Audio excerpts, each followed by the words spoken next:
अस्सलाम वालेकुम स्टूडेंट्स। बच्चे, इस लेक्चर में हम देखेंगे मैकेनिज्म ऑफ ब्रीदिंग यानी कि तनफ्फुस का अमल। ठीक है। इसकी क्या डेफिनेशन है? अच्छा, बोर्ड के पॉइंट ऑफ व्यू से बच्चे ये इंपॉर्टेंट है, मैं बताता चलूँ आपको कि आपको सिर्फ 4 शॉट आने हैं इस चैप्टर में से इस दफ़ा। ठीक है। तो 4 शॉट आने हैं, इसका मतलब ये है कि 8 नंबर का पेपर आना है शॉर्ट की सूरत में। तो 3-4 टॉपिक हैं, तो इसका मतलब है कि हर टॉपिक में से एक शॉर्ट है वो लाजमी बनेगा, तो इसमें से भी बन जाना है। ठीक है। तो ये फ़र्क की सूरत में पूछा जाता है, मैं आगे आपको बताता हूँ कि किस तरह वो इसमें से बोर्ड का जो सवाल है वो आता है। तो सबसे पहले हम तनफ्फुस की जो है वो डेफिनेशन देखते हैं कि हवा को जो फेफड़ों में लाने और उसे फेफड़ों से बाहर निकालने के लिए जो हम फिजिकल एक्टिविटी करते हैं उसको हम तनफ्फुस बोलते हैं। ठीक है। और तनफ्फुस के 2 मरहले होते हैं। कौन से मरहले? हवा को फेफड़ों में लेकर आना और उसे फेफड़ों से बाहर निकालना। ठीक है। हवा को फेफड़ों में ले जाना, इस अमल को हम बेटा जी इनहेलेशन बोलेंगे। ठीक है। हवा को फेफड़ों में ले जाना इनहेलेशन बोलेंगे, या इसका दूसरा नाम है इंस्पिरेशन। ठीक है। यहाँ पे आपको नाम से कंफ्यूज होने की ज़रूरत नहीं है। तो आप सिंपली देखें, हम हवा को अंदर लेकर जा रहे हैं तो इनहेलेशन, इन, ये शुरू में इन आ रहा है, इन मतलब इन साइड, यानी कि आप हवा को अंदर लेकर जा रहे हैं। इनहेलेशन की डेफिनेशन आएगी तो आपने ये सिंपली लिख देना कि हवा को फेफड़ों में ले जाना इनहेलेशन कहलाता है। अगर वो इंस्पिरेशन की सूरत में पूछ ले तो आपने फिर भी यही लिखना है कि हवा को फेफड़ों में ले जाना इंस्पिरेशन कहलाता है। ठीक है। आगे है बेटा जी एक्सहिलेशन। ठीक है। एक्सहिलेशन या इसको हम एक्सपीरेशन, इसका दूसरा नाम है, ये भी बोलते हैं। तो इससे भी आपको कंफ्यूज होने की ज़रूरत नहीं है। एग्जिट से याद कर लें, ई एक्स आ रहा है। ठीक है। इसके शुरू में तो एग्जिट मतलब बाहर निकालना। ठीक है, बेदखल करना। तो यहाँ पे आप देख सकते हैं कि हम हवा को फेफड़ों से बाहर निकाल रहे हैं, यानी कि एग्जिट कर रहे हैं। ठीक है। तो एक्सहिलेशन एग्जिट करना और इनहेलेशन यानी कि इन करना। ओके। तो अब ये देखें बच्चे, हवा को फेफड़ों से बाहर निकालना एक्सहिलेशन हो गया। अगर आपसे सिंपली डेफिनेशन पूछे कि इनहेलेशन की और ये फ़र्क की सूरत में सवाल आता है ना, कि इनहेलेशन और एक्सहिलेशन में फ़र्क बयान करें, तो आपने हवा को फेफड़ों में ले जाना इनहेलेशन कहलाता है, लिख देना है।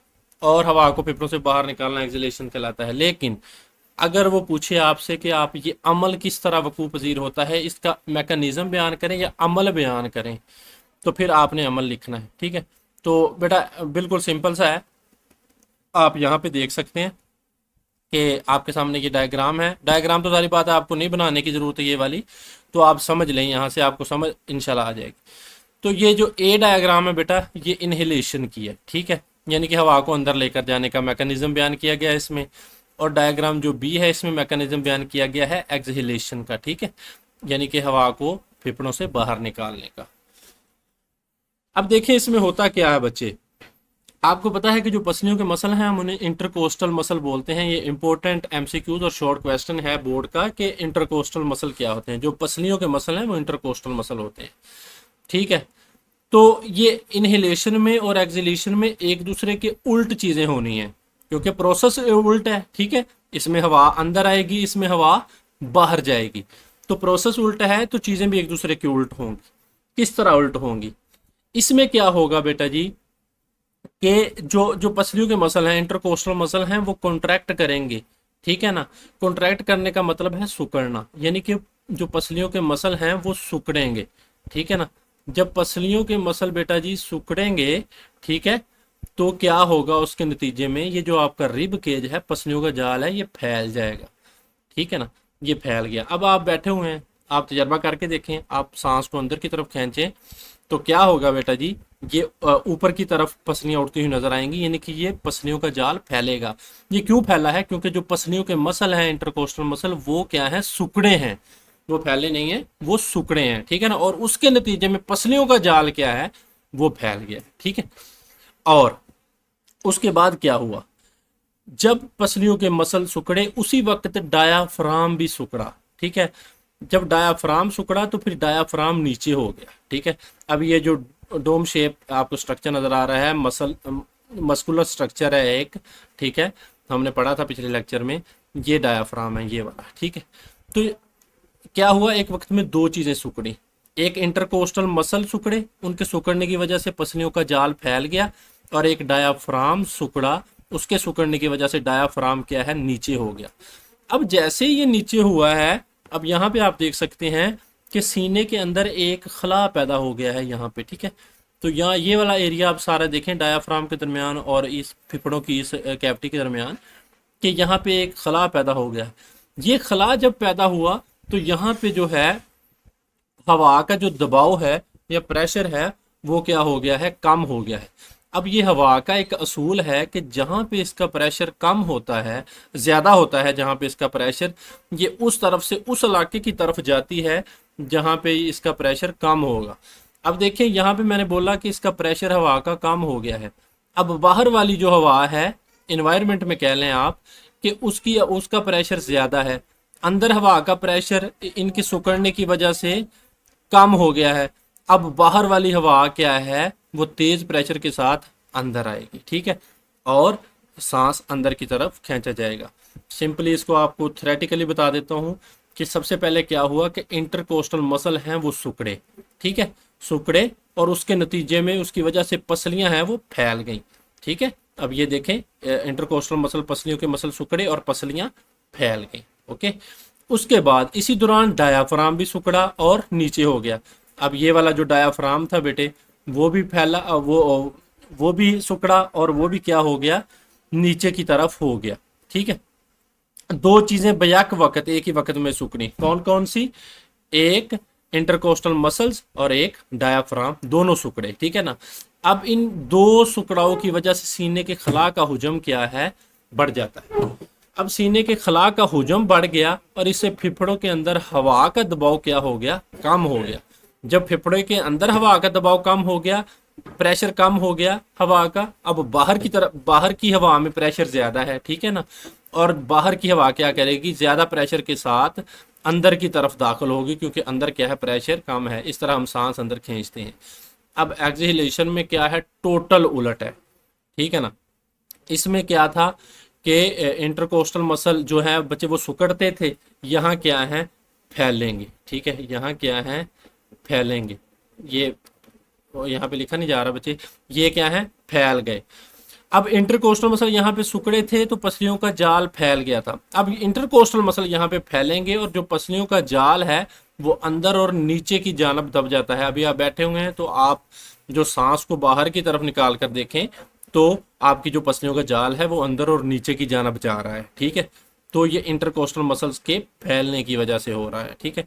और जब ये फैले तो डायाफ्राम भी फैल गया, और डायाफ्राम जब फैला है तो डायाफ्राम क्या है, अब ये ऊपर की तरफ उठ गया है। अब ये जो डायाफ्राम ऊपर की तरफ उठ गया है तो जो सीने के अंदर जो खला था वो खत्म हो गया है, ठीक है। अब सीने के अंदर जो यहाँ पे आप देख सकते हैं कि यहाँ पे प्रेशर हवा का ज्यादा हो गया है, ठीक है। अब हवा का प्रेशर ज्यादा हो गया तो मैंने आपको बताया कि हवा का असूल यही है कि जहाँ पे उसका प्रेशर ज्यादा होगा वो उस तरफ से उस तरफ जाएगी जहाँ उसका प्रेशर कम होगा। अब बाहर की तरफ प्रेशर कम है, अंदर प्रेशर ज्यादा प्रोड्यूस हो गया है, तो हवा तेजी से प्रेशर के साथ बाहर की तरफ आएगी, ठीक है। तो चीजें एक दूसरे के उल्ट हो रही हैं, ठीक है। अब एक्सिलेशन में क्या है, हवा बाहर निकाली है, तो किस तरह निकाली है कि इंटरकोस्टल मसल फैलने हैं। यहाँ पे क्या थे, इंटरकोस्टल मसल सिकुड़े थे यानी कि कॉन्ट्रैक्ट किए थे। अब यहाँ पे क्या है कि इंटरकोस्टल मसल फैले हैं, ठीक है। यहाँ पे क्या है कि इंटरकोस्टल मसल फैले हैं यानी कि रिलैक्स किए हैं, ठीक है। और इसकी वजह से जो पसलियां हैं वो अंदर की तरफ दब जाती हैं, ठीक है, उल्ट हो रहा है काम। इसी दौरान डायाफ्राम भी फैलेगा और वो ऊपर हो जाता है, ठीक है। अब डायाफ्राम क्या है, वो फैला है और ऊपर की तरफ उठ गया। यहाँ पे आप देखें कि ये नीचे की तरफ ये एरो आ रहा है कि ये डायाफ्राम नीचे की तरफ हो रहा है। अब ये डायाफ्राम बेटा जी ऊपर की तरफ जा रहा है, ठीक है। तो इसकी वजह से इन दो हरकत की वजह से यानी कि इन दो फैलाव की वजह से जो सीने का खुला का हुजम है वो कम हो जाता है, ठीक है। इसकी वजह से सीने के अंदर हवा का दबाव क्या है, वो बढ़ जाता है और सीने की हवा बाहर निकल जाती है। बिल्कुल सिंपल है, कोई मुश्किल नहीं है इसमें, ठीक है। तो ये है बच्चे इंस्पिरेशन का और एक्सपिरेशन का मैकेनिज्म। सिंपल है कि इंस्पिरेशन में क्या है कि आपके इंटरकोस्टल मसल और डायाफ्राम एक ही वक्त में जो है वो सिकुड़े हैं और उसके नतीजे में पसलियों का जाल फैल गया है और डायाफ्राम नीचे की तरफ हो गया है और अंदर हवा का जो वो खला है वो बढ़ गई है, हवा का दबाव है वो कम हो गया है, ठीक है। हवा का दबाव कम हुआ है तो बाहर की हवा जो ज़्यादा दबाव वाली थी वो तेज़ी से अंदर की तरफ आई है। यहाँ पे क्या है, उल्ट हुआ है कि जो इंटरकोस्टल मसल हैं बेटा जी वो क्या हैं, वो फैले हैं एक ही वक्त में, और जो डायाफ्राम है वो भी फैला है, ठीक है। इस फैलने की वजह से, इस रिलैक्सेशन की वजह से क्या हुआ है कि पसलियों का जाल अंदर और नीचे की तरफ दब गया है और डायाफ्राम ऊपर की तरफ उठ गया है। सीने के अंदर ये यहाँ पे जो हवा का दबाव है वो ज़्यादा हो गया है। हवा का असूल है, जहाँ उसका दबाव ज़्यादा होगा वो उस तरफ से उस तरफ हरकत करेगी जहाँ हवा का दबाव कम होगा। अब बाहर की तरफ दबाव कम है, अंदर दबाव ज़्यादा हो गया, तो हवा तेज़ी से बाहर की तरफ चली जाएगी। तो ये है बच्चे मैकेनिज्म, इस चीज़ को हम बोलते हैं मैकेनिज्म ऑफ ब्रीदिंग, कि इनहेलेशन और एक्सहेलेशन किस तरह होती है। अच्छा बच्चे, इसके साथ ही जुड़ा एक छोटा सा टॉपिक है, इसके लिए अलग से लेक्चर बनाने की ज़रूरत नहीं है, तो आप यहाँ पे देख सकते हैं, एमसीक्यूज के लिहाज से इंपॉर्टेंट है ये, ठीक है। द रेट ऑफ ब्रीदिंग, यानी कि तनफ्फुस की रफ्तार शरह, यानी कि आप कितनी बार सांस लेते हैं, ठीक है। तो इंसान में नॉर्मल हालात में, यानी कि आराम के वक्त जब हम सांस लेते हैं तो 1 मिनट में हम 16 से 20 दफ़ा जो है वो सांस लेते हैं, ठीक है, 1 मिनट में। ये एमसीक्यूज है। अच्छा, जब हम ज़्यादा काम करते हैं तो हमारे मसल्स को ज़्यादा काम उसी तेज़ी से काम करना पड़ता है, ठीक है। तो सेलुलर रेस्पिरेशन होती है। अब सेलुलर रेस्पिरेशन आपको पता है कि क्या है, ठीक है, कि जो भी हम जो खुराक खाते हैं वो ग्लूकोज में बदलती है, C6H12O6, आपको बताया था पहले लेक्चर में ही, ठीक है। हम जो ऑक्सीजन लेकर जाते हैं और उस ऑक्सीजन की वजह से जो है वो कार्बन हाइड्रोजन के जो बॉन्ड हैं वो तोड़कर हमें एटीपी की सूरत में एनर्जी मिलती है, और उसके नतीजे में जो कार्बन डाइऑक्साइड बनती है, आपको पता है, जो आप जिस सांस के जरिए बाहर निकालते हैं, और साथ पानी बनता है, ठीक है। तो जब हम मशक्क़त करते हैं या सख्त काम के दौरान मसल ज़्यादा रफ्तार से सेलुलर रेस्पिरेशन करते हैं और इसके नतीजे में ज़्यादा कार्बन डाइऑक्साइड बनती है। जब सेलुलर रेस्पिरेशन के दौरान क्या बनता है, एक तो हमें एनर्जी मिलती है और साथ कार्बन डाइऑक्साइड और पानी। तो कार्बन डाइऑक्साइड को और पानी को हम जिस्म से बाहर भी निकालते हैं, आपको पता है इस चीज़ का, ठीक है। तो सांस के जरिए कार्बन डाइऑक्साइड निकालते हैं, तो सांस के जरिए हम पानी भी हमारे जिस्म से बाहर निकलता है। आप यहाँ पे लिखा देख सकते हैं कि एक दिन में तनफ्फुस से आधा लीटर पानी हमारे जिस्म से निकलता है, ठीक है। ये पानी क्यों, असल में ये आपको नज़र नहीं आता तो अलग बात है, बुखारात की सूरत में होता है, लेकिन आप किसी ऐसे मटेरियल पर आप इसको देख सकते हैं। मिसाल के तौर पर मिसाल दी गई है कि शीशे पर अगर आप सांस लें, ठीक है, शीशा अपने मुंह के सामने रखकर सांस लें तो आप पानी देख सकते हैं। बेटा ये वो पानी है जो कि सेलुलर रेस्पिरेशन के दौरान बनता है। सेलुलर रेस्पिरेशन के दौरान जो ग्लूकोज है, खुराक में मौजूद कार्बन हाइड्रोजन के जो बॉन्ड हैं उनको तोड़ा जाता है, ठीक है, उनको तोड़कर हमें एनर्जी मिलती है और साथ कार्बन डाइऑक्साइड और ये पानी बनता है, ठीक है। तो कार्बन डाइऑक्साइड को हम जिस्म से बाहर निकाल देते हैं सांस के जरिए। अच्छा, जब हम ज़्यादा काम करेंगे, ठीक है ना, हमने कहा कि 1 मिनट में हम नॉर्मली अगर बैठे हों तो 16 से 20 मरतबा सांस लेते हैं। अगर हम ज़्यादा काम करें तो फिर हमें सांस ज़्यादा आता है। उसकी क्या वजह है? उसकी ये वजह है कि जब हम ज़्यादा काम करते हैं तो मसल को ज़्यादा सेलुलर रेस्पिरेशन करनी पड़ेगी, क्योंकि एनर्जी देनी है हमें, ठीक है। हमें एनर्जी देने के लिए हमारे मसल्स हैं वो ज़्यादा से ज़्यादा हमारे जिस्म में मौजूद खुराक को तोड़ेंगे और ज़्यादा से ज़्यादा क्या है, कार्बन डाइऑक्साइड बनेगी नतीजे में।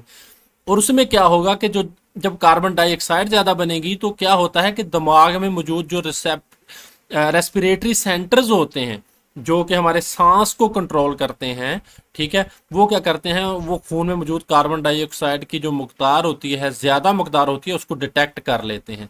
वो देख लेते हैं कि अब कार्बन डाइऑक्साइड है ये बहुत ज़्यादा बन रही है, ठीक है ना, क्योंकि मसल ज़्यादा तेज़ी से हरकत कर रहे हैं, तो उसके नतीजे में जो कार्बन डाइऑक्साइड बाई प्रोडक्ट है वो भी ज़्यादा बन रही है।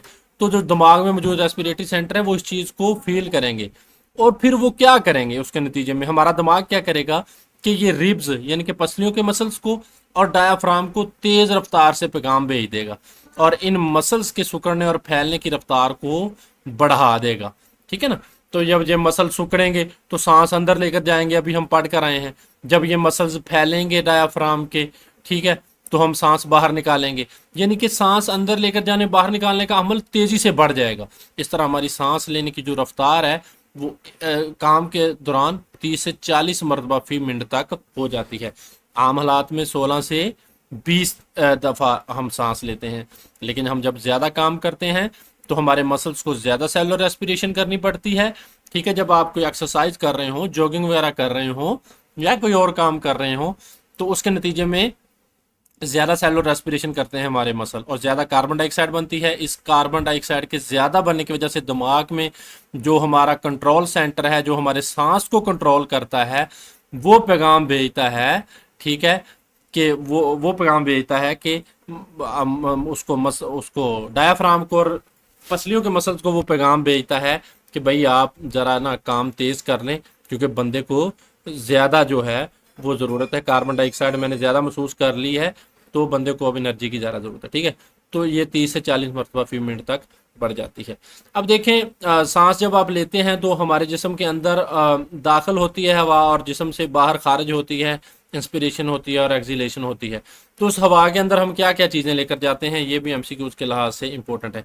अब यहाँ पे मैं एक आपको एमसीक्यूज़ बताना भूल गया हूँ।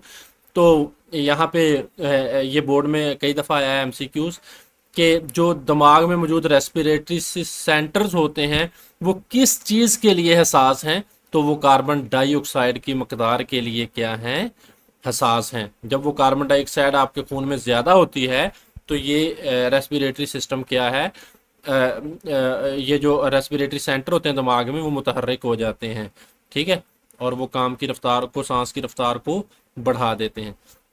अब देखें आप, हमने देखना है कि जो हमारे अंदर हवा दाखिल हो रही है फेफड़ों के, उसमें, और जो बाहर खारिज हो रही है उसमें जो है वो किन मुख्तलिफ गैसों की मकदार कितनी है। ठीक है, मुख्तलिफ चीज़ों की मकदार कितनी है। अब ये ऑक्सीजन की मकदार जो हम हवा अंदर लेकर जा रहे हैं उसके अंदर बेटा जी ऑक्सीजन की मकदार 21% होती है। कितनी होती है परसेंटेज, ये परसेंटेज में है। ठीक है ना, फीसद में मकदार है। तो ऑक्सीजन की मकदार हमारे जिस्म में अंदर जो हवा दाखिल होती है उसके अंदर 21% होती है। ये एमसीक्यूज है। ये 2-3 ही एमसीक्यूज यहाँ से आपको पूछे जाएंगे। इन चीज़ों से नीचे वाली से कोई एमसीक्यूज इतना खास नहीं आएगा। ठीक है, तो ये आपने एमसीक्यूज के तौर पर करना है। तो हम हवा जो ऑक्सीजन हवा अंदर लेकर जाते हैं उसमें कितने परसेंट ऑक्सीजन होती है, 21%। और जो हम हवा बाहर निकालते हैं उसके अंदर कितनी ऑक्सीजन होती है, 16%। ठीक है, 16%। और जो हम हवा अंदर लेकर जाते हैं उसमें कार्बन डाइऑक्साइड की कितनी मकदार होती है, बहुत कम, 0.04%। ठीक है, और जो हवा हम बाहर निकालते हैं उसके अंदर कार्बन डाइऑक्साइड की कितनी मकदार होती है, 4%। ठीक है ना, 4%, क्योंकि अंदर सेलुलर रेस्पिरेशन होकर आई है तो ऑक्सीजन कार्बन डाइऑक्साइड ज़्यादा बनी है, तो जो हम हवा बाहर निकालेंगे उसके अंदर कार्बन डाइऑक्साइड डेफिनेटली ज़्यादा होगी। नाइट्रोजन की मकदार बच्चे इक्वल ही है, 79% ही जो हवा अंदर लेकर जाते हैं इतनी उसमें है और बाहर होने वाली में इतनी। जो पानी के बुखारात हैं उनकी कोई ख़ास मकदार नहीं है, वो वेरिएबल हैं, वो काबिल तगय्युर हैं, वो ऊपर नीचे हो सकती हैं, उसकी कोई ख़ास मकदार नहीं है। ठीक है, जो बाहर होने वाली हवा है, बाहर खारिज होने वाला है, उसमें जो पानी के बुखार हैं वो सैरशुदा हैं। ठीक है ना, सैचुरेटेड है।